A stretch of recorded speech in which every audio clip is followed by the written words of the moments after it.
বিসমিল্লাহির রহমানির রহিম। আসসালামু আলাইকুম ওয়া রাহমাতুল্লাহি ওয়া বারাকাতুহু। আশা করি আল্লাহ সুবহানাহু ওয়া তাআলার অশেষ রহমত এবং দয়ায় আপনারা সবাই ভালো আছেন, সুস্থ আছেন। প্রিয় দর্শক শ্রোতা, রাসূল কারীম সাল্লাল্লাহু আলাইহি ওয়াসাল্লাম তিনি বলেছেন, অল্প আমলই নাজাতের জন্য যথেষ্ট। সুতরাং জাহান্নাম থেকে মুক্তি পেয়ে ডান হাতে আমলনামা নিয়ে জান্নাতে যেতে হলে একনিষ্ঠতার সঙ্গে অল্প আমলের বিকল্প নেই। হাদিসে এমন 3টা আমলের ব্যাপারে দিক নির্দেশনা দেওয়া হয়েছে যে যারা সহজে এই 3টা আমল করবে তাদের জান্নাতে যাওয়া একেবারেই সহজ। তাদের জন্য বাধা হয়ে থাকবে শুধুমাত্র মৃত্যু। আর তা হলো 1 নম্বর, সকাল সন্ধ্যা নিয়মিত সাইদুল ইস্তেগফার পড়া। সাইদুল ইস্তেগফার আল্লাহর এত চমৎকার প্রশংসায় ভরপুর যে যদি কেউ নিজের গুনাহ মাফের জন্য অনুতপ্ত হৃদয়ে আল্লাহর কাছে নিঃশর্ত ক্ষমা চায়, আল্লাহ ওই ব্যক্তিকে ক্ষমা করে দেন। হাদিসে এসেছে, যদি কেউ আন্তরিক বিশ্বাসের সঙ্গে সকাল ও সন্ধ্যায় সাইদুল ইস্তেগফার পড়ে আর সেদিন সে মারা যায়, আল্লাহর ইচ্ছায় সে জান্নাতে যাবে। সুবহানাল্লাহ। সাইদুল ইস্তেগফারটি হলো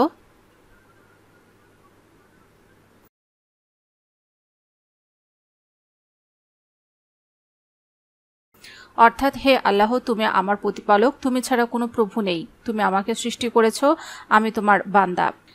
আমি সাধ্যমতো তোমার কাছে দেয়া ওয়াদা ও প্রতিশ্রুতিগুলো পালনে সচেষ্ট আছি। আমি আমার কৃতকর্মের অনিষ্ট থেকে তোমার কাছে আশ্রয় চাই। আমাকে যে নিয়ামত দান করেছ তা স্বীকার করছি এবং আমি আমার পাপগুলো স্বীকার করছি। অতএব তুমি আমাকে ক্ষমা করে দাও, কেননা তুমি ছাড়া পাপসমূহ ক্ষমা করার আর কেউ নেই। নাম্বার 2, প্রতিদিন সূরা মুলক একবার পড়া। পবিত্র কোরআনুল কারিমের 29তম পারার প্রথম সূরা এটি। এই সূরাটি প্রতিদিন একবার পড়লে মুমিনের জান্নাত সুনিশ্চিত। দৈনন্দিন আমলের সূরাগুলোর মধ্যে এটি একটি, যা প্রতিদিন এশার নামাজের পর পড়া হয়।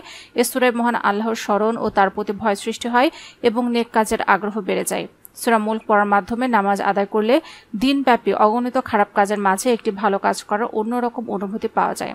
সূরাটি নিয়মিত পাঠকারীকে কবরের আযাব থেকে সুরক্ষা করবেন আল্লাহ তাআলা। কিয়ামতের দিন সূরা মুলক তার তেলাওয়াতকারীকে সুপারিশ করে জান্নাতে নিয়ে যাবে। রাসূল কারীম সাল্লাল্লাহু আলাইহি ওয়াসাল্লাম বলেছেন, পবিত্র কোরআনে এমন একটি সূরা রয়েছে যার মধ্যে 30টা আয়াত রয়েছে যেটা একজন ব্যক্তির জন্য সুপারিশ করবে এবং তাকে ক্ষমা করে দেওয়া হবে। আর সেই সূরাটি হলো সূরা মুলক। রাসূল কারীম সাল্লাল্লাহু আলাইহি ওয়াসাল্লাম সূরা মুলক তেলাওয়াত না করে কোনোদিন ঘুমাতেন না। নাম্বার 3, প্রত্যেক ফরজ নামাজের পর আয়াতুল কুরসি পড়া। প্রত্যেক ফরজ নামাজের পর কোরআনুল কারিমের মর্যাদাপূর্ণ আয়াত আয়াতুল কুরসি পাঠ করা। এই আয়াতে বান্দা তাওহীদের শ্রেষ্ঠ ঘোষণাগুলো তেলাওয়াত করে। যে ব্যক্তি প্রত্যেক ফরজ নামাজের পর আয়াতুল কুরসি পড়ে, ওই ব্যক্তি ও জান্নাতের মাঝে অতটুকু দূরত্ব থাকে সে যেন শুধুমাত্র মৃত্যুবরণ করছে না বলেই জান্নাতের নিয়ামতগুলো উপভোগ করতে পারছে না। সুতরাং প্রত্যেক মুমিন বান্দার উচিত সকাল সন্ধ্যা সাইদুল ইস্তেগফার পড়া, দিনে যে কোনো সময় অথবা রাতে ঘুমানোর পূর্বে সূরা মুলক পাঠ করা এবং প্রত্যেক ফরজ নামাজের পর আয়াতুল কুরসি পড়া। হযরত আবু উমামা রাদিয়াল্লাহু আনহু থেকে বর্ণিত, তিনি বলেন, রাসূল কারীম সাল্লাল্লাহু আলাইহি ওয়াসাল্লাম বলেছেন, যে কেউ আয়াতুল কুরসি প্রত্যেক ফরজ নামাজের পরে পাঠ করলে তার মৃত্যুই তার জান্নাতে প্রবেশ করার জন্য বাধা হয়ে আছে, অর্থাৎ মৃত্যুর সাথে সাথে সে জান্নাতে প্রবেশ করবে। একদিন উবাই ইবনে কাবকে নবী কারীম সাল্লাল্লাহু আলাইহি ওয়াসাল্লাম জিজ্ঞেস করেন, কোরআনের মধ্যে কোন আয়াতটি সবচেয়ে মর্যাদাপূর্ণ? তিনি বলেন, আল্লাহ ও তার রাসূল ভালো জানেন। নবী কারীম সাল্লাল্লাহু আলাইহি ওয়াসাল্লাম কয়েকবার জিজ্ঞেস করলে তিনি বলেন, আয়াতুল কুরসি। অতঃপর রাসূল কারীম সাল্লাল্লাহু আলাইহি ওয়াসাল্লাম বলেন, হে আবুল মানজার, তোমাকে এই উত্তম জ্ঞানের জন্য ধন্যবাদ। সেই সত্তার কসম যার হাতে আমার আত্মা, এর একটি জিহ্বা ও 2টি ঠোঁট রয়েছে যা দিয়ে সে আরশের অধিকারী পবিত্রতা বর্ণনা করে।